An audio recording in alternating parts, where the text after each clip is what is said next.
오늘 시편 62편 1절에서 12절까지의 말씀입니다. 우리 함께 하나님의 말씀을 읽도록 하겠습니다. 내 영혼이 조용히 하나님만 기다리는 것은 내 구원이 그분에게서 나오기 때문이다. 그분만이 내 반석이시며 내 구원이시며 그분만이 내 산성이시니 내가 결코 흔들리지 않으리라. 기울어 넘어지는 벽처럼 흔들리는 울타리처럼 너희가 언제까지 사람을 모함하겠느냐. 너희가 다 죽임을 당하리라. 너희는 그를 그 높은 자리에서 떨어뜨릴 궁리만 하는구나. 너희가 거짓말하는 일을 좋아하니 입으로는 축복하지만 속으로는 저주하고 있다. 내 영혼아 조용히 하나님만 바라라. 내 소망이 그분에게서 나오는구나. 그분만이 내 바위이시며 내 구원이시다. 그분이 내 산성이시니 내가 흔들리지 않으리라. 내 구원과 명예가 하나님께 달려있다. 그분은 든든한 반석이시며 피난처이시다. 오 백성들아 언제까지 그분을 의지하라. 그분을 의지하라. 너희 마음을 그분께 쏟아놓으라. 하나님이 우리 피난처이시다. 비천한 사람도 헛것에 불과하고 귀족도 역시 별것 아니다. 저울을 달면 둘을 합쳐도 한낱 한숨에 지나지 않을 것이다. 사람을 억압하는 것을 힘으로 삼지 말고 남의 것을 훔치는 헛된 욕망을 품지 말라. 너희 재물이 늘어나더라도 거기에 마음을 두지 말라. 하나님께서 한번 말씀하셨을 때 내가 들은 것은 두 가지인데 그것은 능력이 바로 하나님께 있다는 것이다. 오 여호와여 인자하심도 주의 것입니다. 주께서는 분명 각 사람이 행한 대로 갚아주시는 분이십니다. 아멘. 오늘 시편 6편은 나의 영혼이 우리 함께 드린 찬양으로 어, 이 알려진 시편 중에 하나입니다. 62편은 우리가 이 시제를 보면 알 수 있듯이 다윗의 시편입니다. 이 내용을 보면 이 다윗이 자기의 위치에서 그 자리가 위협을 받는 상황인 것으로 보여지는데 그러면 사울 왕으로부터 어떤 신하된 자기 위치로서 위협을 당했다라든지 아니면 자기 아들 압살롬으로부터 반역을 당해서 왕의 찬탈 시도로 인해서 도망가야만 했던 그때였든지 아마 그런 상황 중에 쓰여졌던 것으로 보여집니다. 다윗의 상황은 어땠습니까? 3, 4절에 이렇게 말합니다.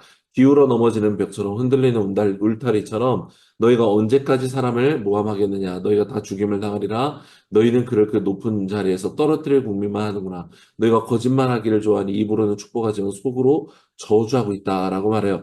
다윗이 어떤 상황을 당하고 있냐면 자기를 끌어내리려는 사람들에 의해서 온갖 모함과 위협을 당하고 있다는 것이죠. 그 정도가 얼마나 심했는지 자기 처지를 다윗이 말하기를 3절 처음에 벽이 기울여서 곧 넘어질 것 같은 모습으로 또 울타리가 흔들려서 언제고 외부인이 들어올 수 있는 그런 상태라고 묘사하고 있습니다. 특히 3, 4절에서 다윗은 자기를 향한 공격에 대해서 모함을 당하고 있고 입으로는 축복하고 있지만 속으로는 저주하고 있다라고 말합니다. 즉 자기를 향한 직접적인 공격도 있고 거짓으로 아부를 하지만 사실 그 소리들로 인해서 저주하고 있는 그 내면에서는 저주하고 있는 소리들로 인해서 다윗이 고통당하고 있다는 것이죠. 그러니까 직접적 간접적으로 온갖 이런 자기를 위협하는 소리들 속에 혼란한 가운데 그런 고통당하고 있는 현실을 다윗이 말하고 있는 것이죠. 이런 상황 가운데 다윗이 어떻게 행동하고 있는가? 이것이 오늘 본문에서 강조되고 있는 부분입니다. 첫 번째 1절 말씀을 보면 내 영혼이 조용히 하나님만 기다리는 것은 내 구원이 그분에게서 나오기 때문이다라고 말합니다. 개역 개정으로는 나의 영혼이 잠잠히 하나님만 바라며 나의 구원이 그에게서 나오는도다라고 고백합니다. 대적의 모함과 또 저주의 소리로 떠들썩하고 뒤에서는 수군대는 이 혼란 중에 여러분 우리가 보면 다윗의 행동은 하나님께 나아가 잠잠히 하나님만 바라보는 것이었다라는 것입니다. 대적과 싸우지 않습니다. 대적의 말로 인해서 고통당하고 있지만 그 말을 곱씹으며 눌리고 있지만 다윗은 자기의 입을 닫습니다. 불신과 원망과 이런 어려운 상황으로 인해 울분이 터져 나올 것이지만 입을 닫습니다. 그리고 어디로 나아갑니까? 하나님께로 나아갑니다. 모든 것을 아시는 분, 나를 이 사울의 신하로 또 이스라엘의 왕으로 세워주신 하나님 앞에 나아가 그저 조용히 하나님만을 기다립니다. 여러분, 고난의 때에 나를 위협하고 나를 괴롭히고 끝까지 나를 저주하는 사람이 있을 때에 우리는 그 사람을 저주하고 그 사람을 정말로 분노하고 그 사람에 대해서 그런 감정을 표현하고 그렇게 내어놓기, 말을 내뱉게 되는 것, 이것이 일반의 일들이죠. 그러나 다윗은 이런 상황 가운데서 하나님께 나아간다는 것입니다. 입을 닫고 조용히 하나님을 기다립니다. 왜 그렇습니까? 자기 인생이 하나님께서 인도하신 그대로 이루어졌고 그대로 하나님 안에서 살아온 인생이라는 것을 다윗은 확실히 믿었기 때문입니다. 하나님만이 그래서 이 모든 문제도 해결하실 수 있는 분이시고 이 모든 상황 가운데서도 답을 주실 수 있는 분이라는 것을 다윗은 확실히 믿기 때문에 그런 것이죠. 사랑하는 여러분, 다윗이 이 고난의 때에 하나님께 나아가서 조용히 하나님께 기다리면서 있을 수 있는 비결은 무엇인가? 특별히 여러분 다윗이 믿음을 가졌기 때문에 그런 어떤 체험을 했기 때문에 이렇게 기도할 수 있었을까요? 그렇지 않습니다. 평소에 다윗이 하나님께 나아가는 사람이었기 때문에 문제가 생겼을 때에도 하나님께 나아갈 수 있는 것입니다. 평소에 기도하는 사람이었기 때문에 우겨쌈을 당해 사방으로부터 죽을 것 같은 고통을 당해도 그 상황에서도 하나님께 나아가 기도하는 것입니다. 그래서 오늘 우리의 삶이 중요합니다. 오늘 하나님께 기도하는 사람이 평안할 때도 기도하고 고난의 날에도 기도할 수 있는 것이요. 오늘 하나님과 동행하는 사람이 어느 때에도 하나님과 동행할 수 있다는 것입니다. 반대로 고난의 때에 하나님을 의지하고 붙잡아서 하나님의 구원을 경험한 사람이 있지만 그런 사람들 중에 평안의 때에 다시 하나님을 찾지 않는 그런 삶으로 회귀하는 경우도 많이 있는 것이죠. 다윗은 하나님께 나아가 조용히 하나님만을 기다립니다. 그냥 영혼의 안식을 바라서 그냥 아니면 지쳐서 그렇게 조용히 있는 것이 아닙니다. 다윗은 명확하게 하나님의 구원만을 기다리고 있습니다. 1절에 하나님만, 또 5절에 조용히 하나님만 바라고 있는 이 마음. 여기서 하나님만이라고 말할 때 이 만은 히브리어 아크라는 이 부사를 사용하고 있는데 이 부사는 다른 것은 완전히 다 배제한다라는 뜻을 가지고 있습니다. 다윗은 명확하게 이 모든 상황으로부터 하나님만을 의지하고 있다라는 것이죠. 여러분 다윗이 이 사울의 신하였건 이 자기가 왕이었을 때 있었던 일이건 다윗이야말로 사실 얼마든지 자기를 의지하고 자기가 도움을 청할 수 있는 곳이 많았습니다. 자기를 따르는 군대 장관들부터 자기 사람들부터 주변의 나라들까지 사실 마음만 먹으면 얼마든지 자기의 어려움을 극복하려고 하는 노력을 스스로 할 수 있었어요. 그러나 다윗은 하나님만 기다립니다. 자기의 노력과 자기의 지혜와 자기의 불안에 대한 조급함으로 자기가 직접 해결해 나갈 수 있지만 가장 먼저 조용히 하나님만을 기다리며 그분만이 베풀어 주실 수 있는 구원을 바라보고 있는 것입니다. 다윗은 왕이었다고 해도 성공한 신하였다라고 해도 명확히 알고 있는 것입니다. 자기를 전쟁에서 승리케 하신 분, 자기가 목동이었지만 이 나라의 신하와 왕으로 세워주신 분은 오직 하나님 이 만왕의 왕이신 하나님이시라는 것을 알고 있습니다. 그래서 다윗은 하나님께만 구원을 바라며 조용히 기다릴 수 있는 것입니다. 오늘 본문 1, 2절과 5, 6절에 같은 말씀이 경구처럼 배치되어서 이걸 강조하고 있습니다. 오늘 본문이 말하는 것은 여러분들도 고난의 때에 조용히 하나님만을 기다리십시오. 그분이 우리의 반석이시고 우리의 산성이시고 우리의 피난처가 되시는 분이시다라고 우리에게 교훈하고 있는 것입니다. 그럼 팔레스타인에 그렇게 많은 도살들 중에 반석이고 산성이고 바위라는 뜻은 자연적으로 이 돌들이 형성되면서 천연의 요새를 만들어낸 것입니다. 여러분, 이것은 원래 창조와 이 세상의 그 변혁, 이 날씨와 이런 변화에 의해서 천연적으로 생겨지는 구조, 이 돌산의 구조를 갖는 것인데, 여러분, 이것을 하나님께서 보게 하시고 그 동굴로 들어가게 하심으로 말미암아 여러분 피난처가 되었죠. 마치 사울이 다윗을 죽이고자 온갖 이 돌산들을 찾아다닐 때 하나님께서 이 자연의 요새, 천연의 요새를 발견하게 하셔서 자기를 보호했던 것처럼 그곳에서 나를 피난처를 나를 구원해 주신 하나님을 지금 바라보고 있는 것입니다. 이 수많은 전쟁과 사울로부터 타게 경험했던 이 피난처이신 하나님, 그 하나님을 지금 바울이 기다리고 있는 것이죠.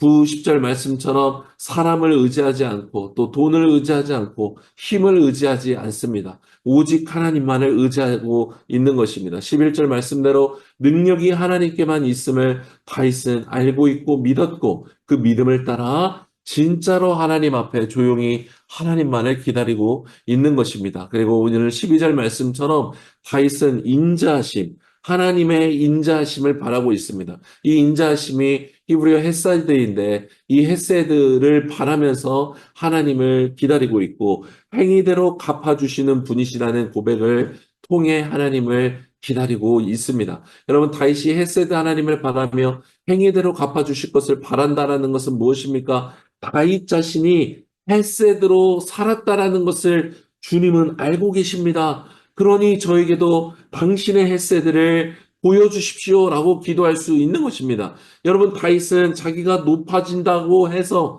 변하지 않았습니다. 자기가 왕이 되었다라고 해서 고아와 과부와 나그네가 약자들이 고통당하는 나라를 운영하지 않았습니다. 이스라엘 민족의 왕이 되었음에도 하나님의 신정을 받드는 왕으로서 이스라엘 민족, 이스라엘 나라 가운데 전에 없었던 정말로 태평생들을 이루었고 모든 민족이 땅을 가졌고 모든 민족이 배불리게 먹는 하나님이 기대하시고 원하셨던 약속의 땅에서의 이스라엘 백성을 일구었던 왕이었습니다. 이것이 바로 왕직에서 헤세드를 행한 다윗이었죠. 여러분 다윗은 정직과 성실로 이스라엘을 부욕케 했습니다. 그가 왕에 있었을 때 이스라엘에는 굶주리는 자가 없었고 불의로 인하여서 고통당하는 자가 억울한 일을 당한 자가 없었습니다. 여러분 곧 헤세드, 하나님의 헤세드가 흐르게 한 자가 바로 다윗이었던 것이죠. 다윗이 바로 이제 자기의 이 애초로운 상황 가운데 하나님께 헤세드를 바라고 있는 것이죠. 여러분 이것은 하나님께 신실한 사람만이 들을 수 있는 놀라운 고백이죠.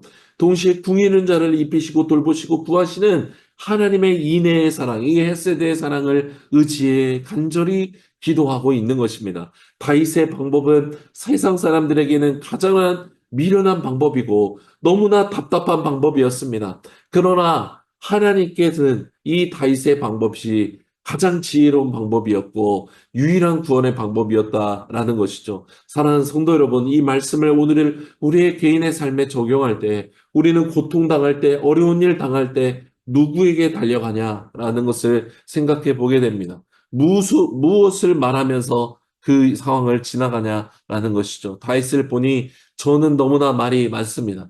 추측하고 단정해 버립니다. 탄식하고 불신의 말을 내뿜으면서 원망과 불평의 말을 늘어놓기도 합니다. 그리고 하나님만이 주시는 구원을 바라기도 전에 이미 내 선에서 모든 것을 처리해 버립니다. 이 처리는 그저 내 선에서 행할 수 있는 대안에 불과합니다. 오늘 다윗은 우리에게 가르쳐주고 있습니다. 8절에 이른 바와 같은 말씀인데 이 8절의 말씀을 우리에게 적용해서 읽자면 아부다비 온누리교회 성도 여러분 언제나 하나님만을 의지하십시오. 여러분의 마음을 하나님께 쏟아 놓으십시오. 하나님이 우리의 피난처이십니다. 라고 권면하는 것입니다. 아멘. 이 말씀대로 여러분 언제나 하나님만을 의지하십시오. 여러분의 마음을 하나님께 쏟아 놓으십시오. 하나님만이 우리의 피난처이십니다. 오늘 이 마지막 이 말씀을 7절 말씀으로 맺길 원합니다. 7절에 다윗이 이렇게 말해요. 내 구원과 명예가 하나님께 달려있다. 그분은 든든한 반석이시며 피난처이시다라고 고백합니다. 다윗은 자신이 하나님과 연결되어 있다라는 것을 확신하고 있습니다. 하나님의 언약으로서 자기가 하나님과 묶여져 있는 존재라는 것을 알고 있고 자기를 어려서부터 아무런 불법이 없었던 자를 하나님이 기름 부으셔서 자기를 인도하고 계신다라는 확신입니다. 자기를 부르셨고 지금까지 지켜주셨고 세워주신 분이 하나님이신 것을 확실히 믿고 있는 것입니다. 이 7절 말씀은 여러분 다윗이 주어가 되어 하나님을 의지하고 있고 하나님과 연결되었다라고 고백하고 있지만 여러분 사실 하나님께도 다윗은 연결되어져 있고 다윗은 하나님의 명예와도 연결되어 있습니다. 즉, 하나님을 주어로 바꿔도 이 말씀은 여전히 작동하고 있는 말씀인데 이렇게 바꿀 수 있는 것이죠. 하나님의 명예가 다윗에게도 달려 있다라는 것입니다. 이것이 바로 하나님의 헤세드요, 하나님의 언약인 것입니다. 여러분, 하나님은 당신의 영광과 명예와 얼굴을 하나님의 사람들에게도 주셨습니다. 곧 아들이요 딸이기 때문에 그런 것입니다. 하나님의 자녀들이 수치당하는 것은 하나님의 수치인 것이요. 하나님의 자녀가 영광이 되는 것은 하나님께 영광이 되는 것입니다. 우리가 곧 하나님의 얼굴이요. 우리가 하나님의 영광이 되고 우리가 또한 하나님께 수치가 될 수도 있는 자들이라는 것을 기억해야 합니다. 그래서 우리가 하나님께 기도할 수 있는 것이고 기도해야만 하는 것입니다. 주님, 저의 구원과 명예가 하나님께도 달려 있습니다. 하나님께만 달려 있습니다. 피난처로 저를 인도해 주십시오. 라고 7절처럼 기도하는 것입니다. 동시에 여러분, 이렇게 우리가 기도하는 것은 하나님의 명예가 저에게도 달려 있습니다. 라고 기도할 수 있는 특권의 언약을 가졌다라는 것을 우리가 기억하기 원합니다. 그렇기 때문에 저의 고통으로부터 하나님만이 저를 구원해 주실 수 있습니다. 믿음으로 기도하며 나아갈 수 있는 것입니다. 여러분, 하나님께 나아가 잠잠히 하나님만의 구원을 바라며 나아가는 우리의 인생 되기를 소망합니다. 내 힘과 내 조급함으로 하나님이 개입하고 역사하실 겨를도 없이 살아가는 자력 구원의 삶이 아니라 오직 우리 주님의 주권만을 믿는 믿음으로 세상이 보기에는 답답하고 사람들이 보기에는 답답한 것 같지만 가장 빠른 길이요, 가장 지혜로운 방법인 이 신실한 삶으로 나아가는 저와 여러분이 되기를 간절히 기도합니다. 아멘.